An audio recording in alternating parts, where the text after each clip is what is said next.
호세아서 12장 2절에서 6절의 말씀입니다.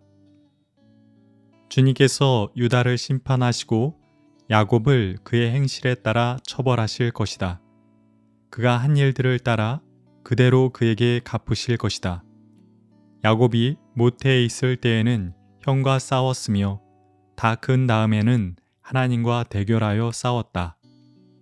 야곱은 천사와 싸워서 이기자 울면서 은총을 간구하였다. 하나님은 베델에서 그를 만나시고 거기에서 우리에게 말씀하셨다. 주님은 만군의 하나님이다. 주님은 우리가 기억해야 할 그분의 이름이다. 그러니 너희는 하나님께로 돌아오너라. 사랑과 정의를 지키며 너희 하나님에게만 희망을 두고 살아라. 호세아서 12장 거기에서 우리에게 말씀하셨다.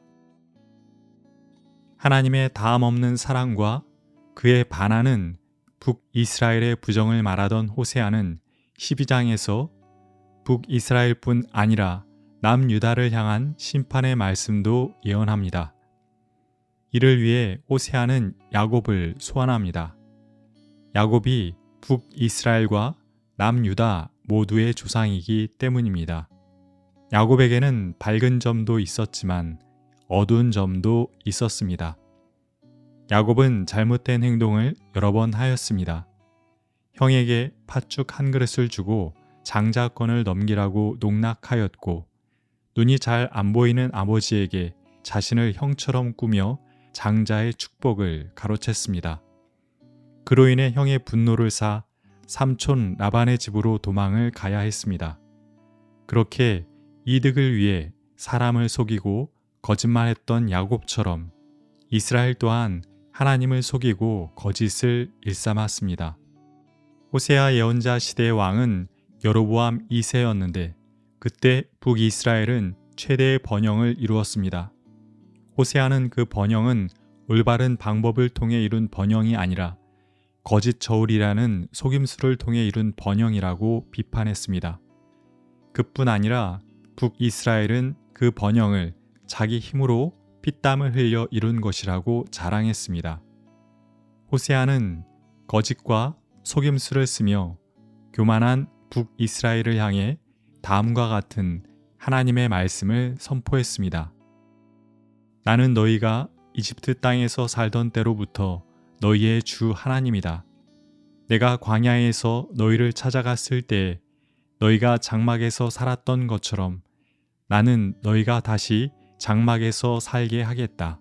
이 말씀은 하나님께서 베푸신 은혜가 하나도 없다는 듯이 모든 것을 자기만의 힘으로 이루었다 여기는 북이스라엘 사람들에게서 하나님께서 모든 것을 거두어 가시겠다는 말씀입니다. 이스라엘의 잘못은 거짓과 속임과 교만뿐이 아니었습니다. 그들은 우상을 숭배했습니다. 길갈에는 우상에게 황소를 잡아서 제물로 바치는 제단이 들녘의 돌더미처럼 많았습니다. 하나님께서는 남유다를 향해서도 심판을 예고하셨습니다. 2절 말씀입니다. 주님께서 유다를 심판하시고 야곱을 그의 행실에 따라 처벌하실 것이다. 그가 한 일들을 따라 그대로 그에게 갚으실 것이다. 하나님께서 보실 때에 남유다도 북이스라엘 못지않게 많은 죄를 저질렀던 것입니다. 14절에서는 다시 북이스라엘을 향하여 심판의 말씀을 하십니다.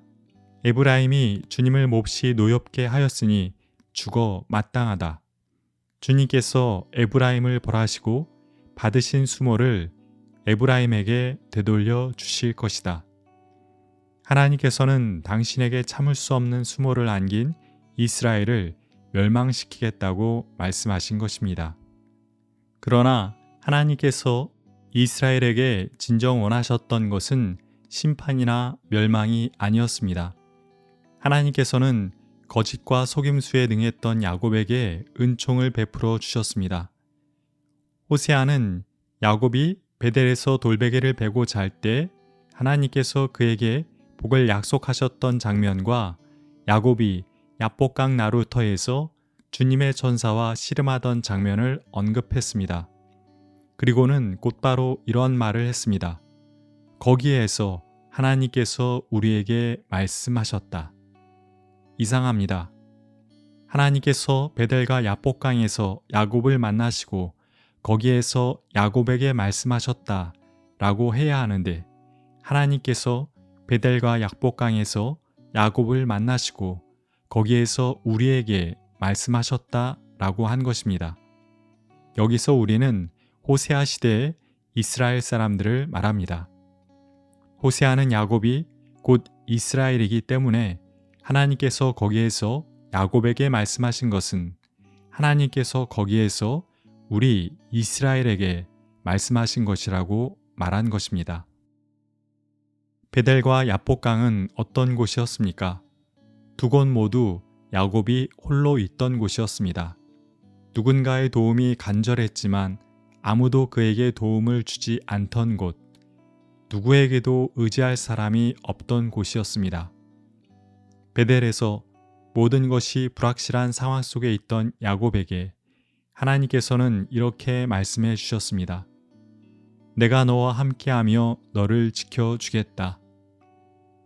야복강에서 과거의 형에게 지은 죄 때문에 괴로워하던 야곱에게 하나님께서는 그 문제를 직면하고 넘어설 수 있는 힘을 불어넣어 주셨고 이스라엘, 하나님과 겨루어 이긴 자라는 새 이름까지 지어 주셨습니다. 호세아는 야곱이 베델과 야복강을 거치며 하나님을 의지하고 하나님의 은혜를 통해 이스라엘로 변화된 것처럼 야곱과 같은 잘못을 저지른 이스라엘도 과거의 잘못을 뉘우치고 이스라엘다운 이스라엘로 거듭나기를 소망한 것입니다. 호세아가 정말 이스라엘 백성들에게 해주고 싶었던 말씀이 5절과 6절에 나옵니다. 주님은 만군의 하나님이다. 주님은 우리가 기억해야 할 그분의 이름이다. 그러니 너희는 하나님께로 돌아오너라. 사랑과 정의를 지키며 너희 하나님에게만 희망을 두고 살아라. 베델과 야복강은 어찌 보면 혼돈과 고통과 절망의 장소였습니다. 그러나 바로 그곳이 우리가 주님을 기억해야 하는 곳이며 하나님께로 돌아갈 기회가 되는 곳이며 하나님께만 희망을 걸어야 하는 곳입니다.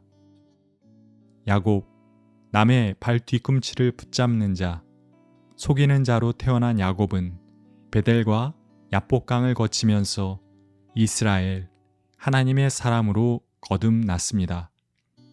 우리 또한 베델과 야복강과 같은 혼돈과 고통과 절망의 상황을 만난다 하더라도 야곱처럼 그 순간에도 우리와 함께 하시는 하나님을 기억하며 우리의 잘못을 돌이키고 하나님께만 희망을 두고 살아가는 진정한 하나님의 백성 이스라엘이 될 수 있길 소망합니다. 하나님, 이 시대에 또 한 명의 야곱이 되어 살아가는 우리를 긍휼히 여겨 주십시오. 욕망에 이끌려 그릇된 길을 갈 때가 있었고 이득에 눈이 멀어 옳지 않은 선택을 할 때가 있었습니다. 그런 일이 반복되는 사이에 우리는 사람들과의 관계가 깨어지고 죄책감에 괴로워하는 베델과 야복강의 야곱이 되었습니다. 주님, 베델과 야복강의 야곱처럼 살아가는 우리가 그 혼돈과 고통과 절망의 자리에서 하나님을 기억하고 하나님께로 돌아가 하나님께 희망을 두고 살아가는 하나님의 백성 이스라엘이 되게 하옵소서. 아멘.